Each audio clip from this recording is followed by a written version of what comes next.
Let's dive into the discussions shaping the nation.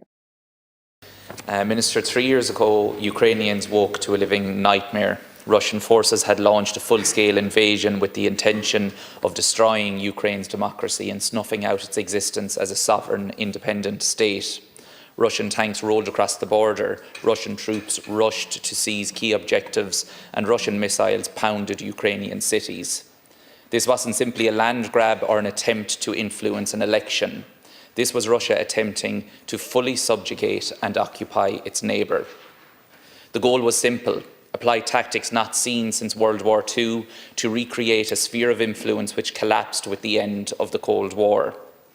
All of this was justified by a sophisticated 21st century disinformation campaign. Russia expected Ukraine to fold and for the rest of the world to simply accept that, but how wrong they were.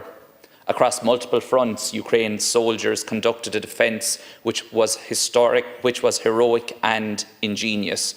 Russian troops attempting to take Kiev turned tail and ran, and Ukraine survived. From the beginning of the invasion, Ireland and our fellow European member states have stepped up to support Ukraine and its people in their struggle for sovereignty.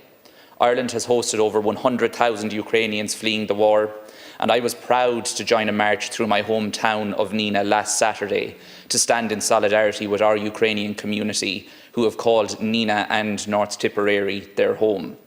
I am proud beyond measure that my community is so actively demonstrating our country's humanitarian, decent values in providing a place of safety for those forced from their homes by the brutal, unjustifiable war of aggression.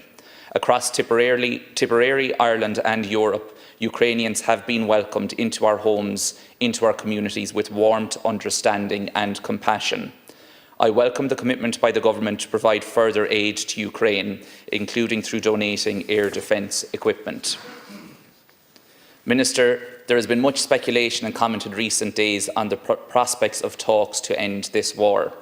Like the millions of Ukrainians displaced across Europe and those bravely fighting on the front lines against Russian brutality, I would welcome a return to peace in Ukraine. However, we must be clear that when Russian tanks rolled across Ukraine's frontier in February 2022, they passed a point of no return. It cannot be business as usual and a frozen conflict ripe for Russian manipulation in years to come. We cannot forget the massacres at Bucha, the indiscriminate targeting of civilians, and the brazen attempt to remove Ukraine from the map. There is a moral and security imperative for Russia to be held to account for the horrors it unleashed.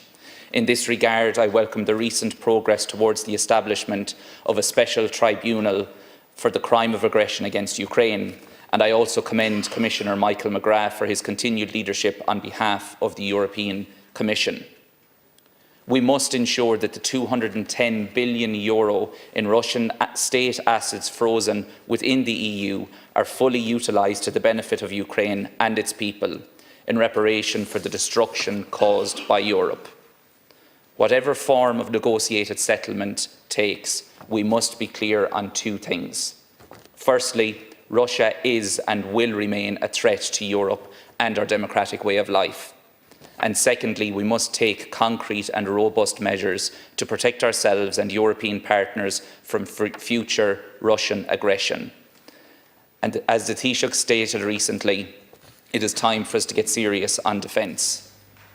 I would like the people of Ukraine and the Ukrainian people living in North Tipperary and Nina to know that they are welcome in Ireland, in my home area, for as long as they need a safe place and a home to call their own. Like, share, and subscribe, and let us know your thoughts in the comments. We'd love to hear from you.